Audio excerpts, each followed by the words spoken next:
সেই আমাদের ভাইরাল তাজু ভাই দুদিন আগে যার কাছে দুই মুঠো ডাল ভাত খাওয়ার মতো কোনো পয়সা ছিল না, সেই তাজু ভাই যাকে নিয়ে সবাই হাসাহাসি এক সপ্তাহ আগেও হাসাহাসি করছে, সেই তাজু ভাইয়ের পিছনে আজকে হাজার হাজার মানুষ ঘুরছে। সেটাই কি বলে ভাগ্য। আল্লাহ যাকে উপর দিকে টানিয়ে উঠায় সেই মানুষটাকে কোনোদিনও বন্দারা পায়ে ধরে টাইনা নামাইতে পারবে না। তো একটা প্রবাদে আছে না, যদি তাকে নসিবে আপনি আপনি আসিবে। তো সেই ভাইটি দেখেন কতটুকু সম্মান অর্জন করেছে। আমরা সবাই চাইলে এরকম সম্মান অর্জন করতে পারি, কিন্তু যদি হিংসা না থাকে। তো দেখেন ভিডিওতে তাজু ভাই কি বলছে। ভাই এটা এটা এটা এখানে রাখেন আপনি। আসছি কেমন লাগতেছে আপনার কাছে বলেন? আপনি যদি সবাই আসলে কান্না করেন আপনার তো কষ্ট হয়ে যাবে, কষ্ট হয়ে যাবে না?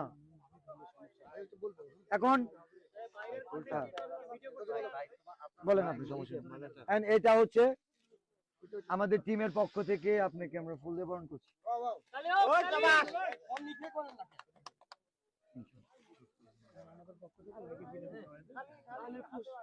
আমি প্রথম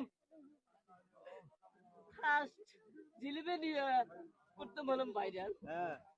আসলে আমি জানি না ভাইরাল, আমি ফোন টিপতেই জানি না বেশি।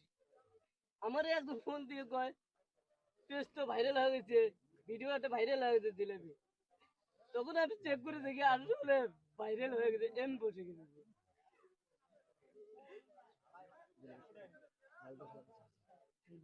তাই ওই দোকানদার আমি জিজ্ঞেস করছিলাম জিলিপি কেজি কত, তিনি তিনি জিজ্ঞেস করে 200 টাকা।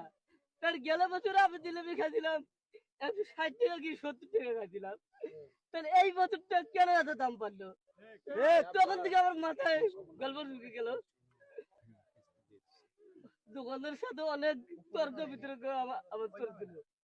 তখন আমি ভিডিও স্ট্যান্ড আমি খাড়া করে একাই আমি ভিডিও করেছি। ক্যামেরাম্যান ছিল না।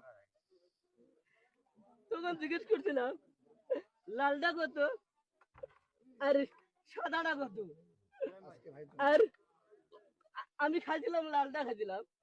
আর কোন রেটে বিক্রি করা হয়, সরকারি রেটে না বেসরকারি রেটে বিক্রি করা হয়? তিনি কয় এই রেটে বিক্রি করা হয়। তখন আমার মাথায় মেঘ দিল, অথবা আমাদের চর এলাকায় এটা শহরের সাথে 7 মিলিয়ে লাভ নাই কেন? ক্যারিং খরচ বেশি এখানে, এখানে নাই রাস্তাঘাট ব্যবস্থা, নাই কোনো গাড়ির কোনো ব্যবস্থা, মালটা আনার তো লাগবে এখানে।